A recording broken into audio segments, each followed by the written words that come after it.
updates. Hi guys and welcome to another vlog. I'm driving this. This is the BMW 3 Series, the M340i, and straight away we're going to be opening the engine bay of this massively awesome BMW. There it says M Performance, and of course the engine is quite big. In fact, if you notice, the engine is actually closer to the body, so that it is like a front mid engine. There's insulation right there as well. But you know what? There are not many changes to the aesthetics of this car. Of course, you can see the grille. Well, there it is, and this thing has this matte grey finish, which looks really very nice. In fact, they've used this color in a lot of places, which we'll talk about in a bit. You get front parking sensors. The bumper looks aggressive for sure. This is the towing hook, and there is a functional air dam here. Yeah, this is very much functional.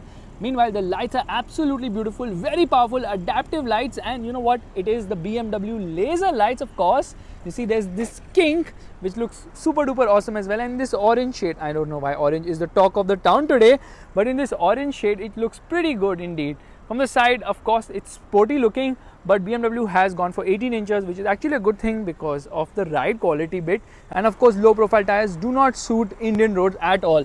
Now see, the front wheels happen to be 225, 45, 18s in terms of size. Wheels are nice. You get the blue colored brake calipers, which has M written on it. In fact, M is written here as well, and the outside rear view mirrors have been finished in this sort of silver greyish as well, which also looks quite nice. But when you come to the rear, you realize that the rear tires are actually bigger in terms of size, in spite of the fact that this is X-Drive, yeah, four-wheel drive. So the rear tire size happens to be 255, 40, 18s, and blue colored brake calipers there as well, and you have the M badging. Looks nice. Coming to the rear, the good thing is that it doesn't get fake exhaust, which is very reassuring, because there you see the exhaust is real AF. The covering is again finished in sort of a greyish color. Same is the case here as well, dual exhaust. Yeah, look super duper awesome. In fact, you can see from the lower half of the body, it looks super duper nice the way the car has been done. In fact, you see this treatment has been given sort of a greyish treatment. I don't know, they're just following that theme here. It says M340i, rear fog lamp. The lights get the L-shaped treatment, of course, like in the case with newer BMWs. X-Drive is written right here, and you get a very subtle rear spoiler as well. So the design of this car is very attractive indeed. Of course, it's a BMW, it's a new gen BMW, so it has to look super duper awesome. Let's open the boot right away, and there opens the boot. Now the thing is that the floor is actually very high, so storage space can take a bit of a hit, and the spare wheel is right there. Of course, the spare wheel is smaller in terms of size, and it's a space saver, doesn't get an alloy either. Meanwhile, there is storage space on either side as well. Let's close the boot. Yep. And you can see there's the reverse parking camera. It gets reverse parking sensors as well, and there's a towing hook there too. Now coming to the rear seat, that is, firstly getting in and out can be a bit of a task because you have to go lower down. The door opens very wide. It says Harman Kardon. It gets a 16 speaker Harman Kardon system. Door pockets are actually big enough, and you get this nice blue stitching. In fact, the seat belts also get the M colors. But you know what? This is not for 4 people. I mean, not for 5 people. Yeah, 4 people can sit in comfortably because legroom and knee room is decent as such. Under thigh support is okay. Headroom is good enough. But you know what? This car is best for 2 people at the rear, because although BMW has given 3 adjustable headrests along with cup holders here for the center armrest, there's a massive hump here, 2 USB-C charging sockets. There's another zone for the climate here, of course, because it gets a 3-zone climate control air conditioning system. Rear AC vents are placed here too. Meanwhile, this actually splits forward in 40-20-40 format. Light placement on the top. There's a handle and hook there. You see the dashboard looks really very nice, very sporty indeed, and gets an all black dashboard as such. But you know, getting in and out can be a bit of a task because obviously the seat is on the lower side in this car. Now you get the shark fin antenna, which is a typical BMW affair, but unfortunately there is no keyless entry inside this car. Okay, you get electric adjust for the driver's seat as well as for the co-driver seat, and under thigh support is never an issue. It says M340i right there, just in case, so that you don't forget. Door pockets again big enough at the front. The switchgear kind of feels old and dated for the power windows. This is for the outside rear view mirrors, and this is obviously for memory seats. You can save up to 2 people settings. Again, blue stitching, very nice and very classy as well.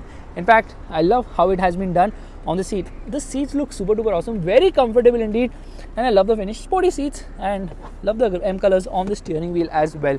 Again, it gets the M steering wheel because it says M right there. In fact, attention to detail is massively awesome. You can see that. Yep, the brake pedal has an aircraft on it, and there's a secret storage space here as well. These are actually the controls for the headlights, and you know, everything else is the same what we've seen before. So nothing new in that case. Let's just turn off the air conditioning off. Now you see, quality of the cabin is really very nice. Lovely treatment. Ambient light colors, it's got I think 11 ambient light colors, but it doesn't have 64 ambient light colors, which is the case with Mercedes-Benz cars. Glove box is actually not really big as such, and I love the quality of the cabin. It's really very nice. There's storage space below here as well, below the front center armrest, and there's a USB-C charging socket. In fact, here is a wireless charger, a regular USB charging socket, and of course a cigarette lighter and twin cup holders as well. These are obviously the controls for the audio system, air conditioning and all that stuff. This is a 10.25 inch instrument cluster. It is fantastic. BMW is making one of the best infotainment systems in the business, because first and foremost, this iDrive controller is super duper awesome, so you can easily control everything. But most importantly, it recognizes voice commands. It's a touch. Yeah, it's a touch. Voice commands are there, touch sensitivity is there, gesture control also works. So all sorts of inputs here. Obviously you can also use the rotary dial. So this is just amazing in the way it works. Really very nice. Yeah, look at this, super duper awesome. Yeah, we're just going to get into interior lighting, so I can just show you quickly the colors. Plenty of colors on offer. Lovely system. In fact, I can just say, hello BMW, how do you use launch control? Launch control. Please continue using manual control.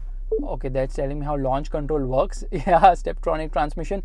So yes, very useful. I mean, it's become better, this lady, to understand what I'm trying to say. That's one thing I appreciate. The instrument cluster is disappointing though. Somehow this car is not having the navigation or the maps, because it's not showing me the location, which it usually does in new BMW cars. And of course, this is a nice and slick system. By pressing a button here, I can switch between various stuff. On the right, that's a G-force meter. It's telling me how much power and torque I'm using in real time. And it also has a heads-up display, which you can see right there. You know what? This is something which I've already seen in a ton of BMW cars. In fact, a ton of buttons are placed here. This is obviously for the drive modes. This is the electric parking brake, auto hold function, iDrive controller. This is for traction control. This is for parking sensors. And this is for automatic stop-start system. Let's get into reverse right away. This is the reverse parking camera. And obviously it's got guidelines, but I love the parking sensors. They work really well. It's got reversing assistant as well. The thing is that whatever I'm talking about, everything you already know, because there's nothing which has really changed when compared to the 330i as such, other than the fact that it gets a bonkers engine which has so much power and torque. Here you can see that the wipers work really well. There's so much spray on offer. Cleans the windscreen in no time at all. There's a dimming inside rear view mirror. In fact, there's a panoramic roof as well, but it's not really panoramic. It's just a big roof. It's not panoramic. Actually, it's just not panoramic. Let's open it right away. Brings in a lot of airy feeling, but the quality of the cabin is fantastic. It doesn't open any further than this. This is kind of small, but attention detail is so good. Okay, you can see the ambient light is right now green in color. When I open the door, this actually is blinking red to tell the people behind that, boss, the door is open, don't try any stunts. But all this is not important, because we already know about all this and more, like cruise control buttons. This is obviously the beautiful paddles of the car. This is for the various functions for the audio system, and when you press buttons here, you can actually change the instrument cluster. Yeah, but still it's not very impressive as such. And you see there's no map in the center, because I think maps have not been loaded inside this car, but that's not important. Let's start driving right away. But before we get going, let's listen to the fantastic Harman Kardon audio system, which means I can use gesture controls.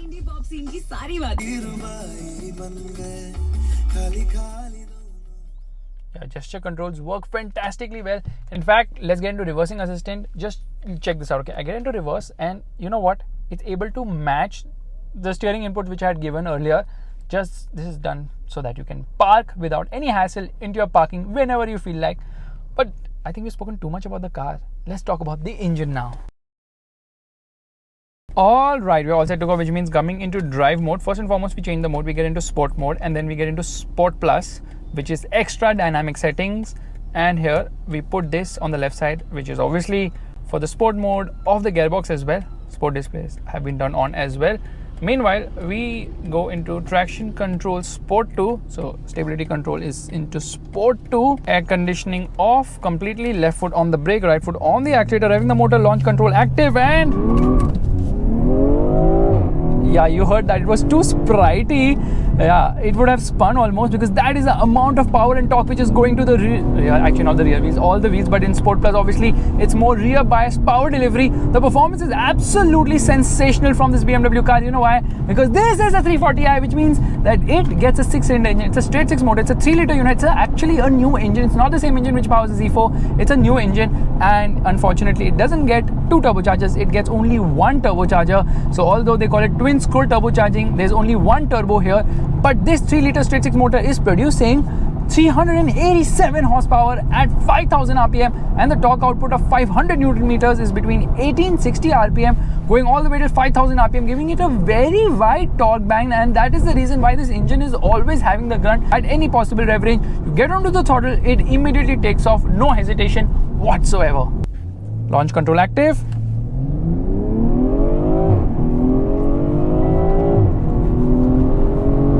0 to 100 kilometers per hour takes just 4.4 seconds, which actually makes this car blisteringly quick, but the top speed is limited to 250 kilometers per hour. So launch control works beautifully well on this car.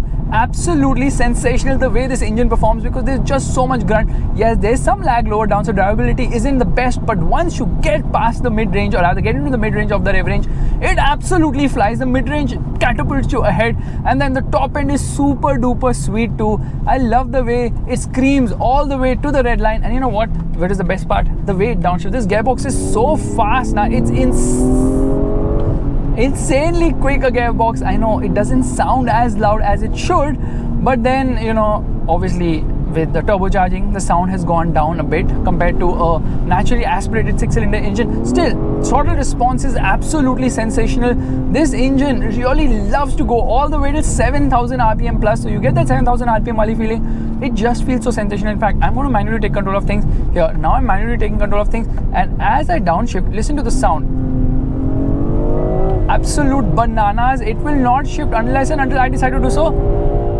There it's holding the red line at 7000 rpm. So it takes a shift to third gear, actually a shift to third gear to cross 100 kilometers per hour. But there are a lot of changes to this car when compared to, say, the 330i, because there is the M division which is actively involved here. Yeah, this car is actually assembled in India, and M is actually involved in the development of this car. So it gets a M Sport differential, it also gets M suspension, and that's what we can already see the car bobbing all over the place because of the ride quality being on the stiffer side. So it's not really, what would I call it, as smooth, but then it's acceptable when you compare it to maybe a full-blown M car. However, it does move around quite a bit. High-speed stability is nice. Steering wheel is fantastic. It's lovely. What a steering wheel has ample amount of feel and feedback, and the engine, keep it on the boil, it rewards you. It just sounds absolutely bonkers, and occasionally it will also show you, give you the pops and cracks. But for the most part, it's not as vocal as you would expect. This is a 8-speed gearbox, absolutely phenomenally quick with shifts. It takes no time at all to make a shift. Very responsive, super duper awesome. I have nothing to complain about the whole powertrain package of this car. It is so good. It also gets M brakes, so braking performance, as expected, obviously is fantastic. It stops dead in its track.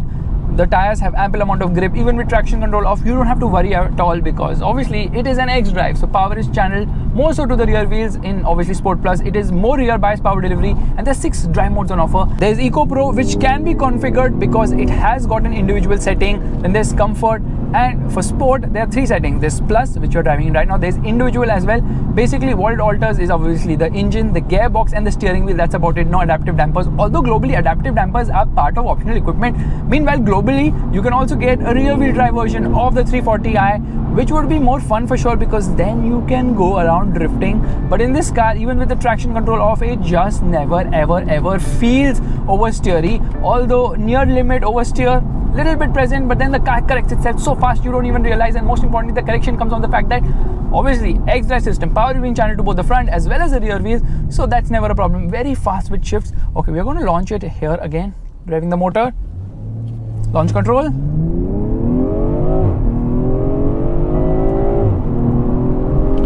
Did you realize that in first gear it upshifted earlier? In second gear it shifted almost at 7000 rpm. So that is the way it shifts gears. It is always more eager to take to the red line in higher gears, specifically speaking if you're in manual mode, because then it will not make a shift unless and until you decide to do so. Traction control completely off. Left foot on the brake, right foot on the accelerator, revving the motor. See, nothing happens at all. Obviously, launch control does not work if your traction control is off, because traction control needs to be in Sport. But you know what? Once traction control is turned off, also it doesn't spin its wheels or feels heavy at all, because obviously X-Drive. Now, X-Drive obviously adds to the weight of the car. This car weighs almost 1800 kgs. The claimed fuel economy is around 11.5 kilometers per liter. In the real world, you will get somewhere between 4-5 kilometers per liter to 8 kilometers per liter, depending on your driving style. But if you drive it the way it's meant to be driven, then don't expect anything more than 5 kilometers per liter. The fuel tank capacity is 59 liters. I love the response from this engine. It is absolutely sensational the way this engine responds. Now in the various drive modes, obviously a lot of things get altered, like I already told you, the engine, the gearbox, as well as the steering wheel. But in eco mode now, it doesn't feel as peppy. Still, there's so much grunt on offer now that you could still fly when you're in eco mode. That is the level of grunt. It's absolutely insane how fast it pulls even in eco pro mode. In comfort, there's a good balance between sport as well as eco. However, in sport mode, it gives you the full bananas and absolutely puts a massive smile on your face. That's the level of performance. It's absolutely insane, this 340i. Wow. Let me tell you something. The 340i is a very usable performance sports car, which obviously competes with the Mercedes C43. Now, in spite of the steering wheel weighing up beautifully well at higher speeds, it still is a very easy car to twirl around. Yeah, turning radius is on the higher side, but then whenever you accelerate, now you forget all your problems in life. Trust me on this. You don't need an M3 to put a massive smile on your face. The 340i does more than enough for it. Handling is brilliant, obviously, because M has worked on this car, which means around the corners there's just so much balance and poise. It just maintains its line beautifully well. Yeah, over rumblers or rather these expansion joints, it can be a bit bouncy, but still tracks ahead beautifully because the steering is fantastic, and of course body roll is very well contained. The car is super stiff, and all that gives you a fantastic experience of driving this BMW 340i.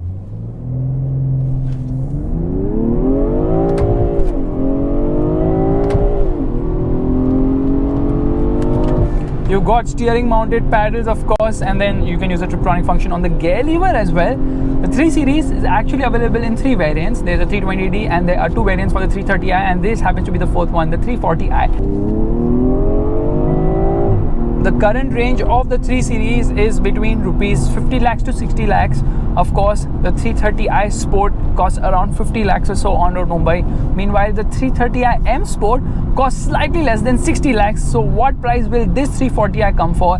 I believe somewhere around 69 lakhs on road Mumbai. It's assembled in India, but for 69 lakh rupees, you're getting an absolute bonkers of a car. Quite usable, but certainly with a lot of thrust as well. It puts a massive smile on your face because this is a car you can actually drive fast. Unlike the M3 or any other full-blown performance sports car from the German car makers, this one actually has usable power. There's not excess of it. There's plenty to play around with, and that is the reason why this is such a hoot, so much fun, and totally worth the money as well. So guys, this is my vlog of the BMW 340i. Absolutely sensational beast.